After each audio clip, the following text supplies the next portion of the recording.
Hello guys! Another day, another dish. So magluto ta karon og crabs. Nakadakop man tag crabs, chars. Bitaw, duha ni siya ka klase kato ning baga nga aligi ug ang tambok lang. O lain-lain na siya. And then, nakakita ninyo nakahigot pa na kay kuyaw kay na makabuhi. Mapaakan ta ana.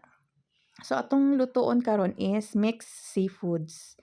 So ugma lahi na sad kay ato man na siyang gibuwag wa man na ato usa lang kalutuan. So lain-lain nga klase nga pagkaluto sa crabs.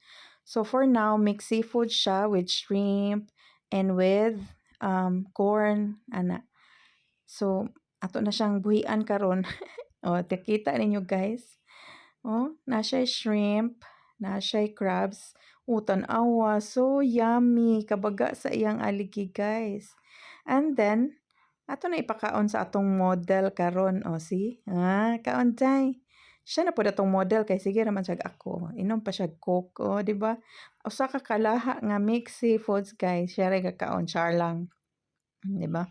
Favorite ka na niyang corn. Kaon-kaon na. Tabian pa jud kay magkaon. Ngaon ta day. Tan-awa na pa jud mangga. So thanks for watching guys. Bye.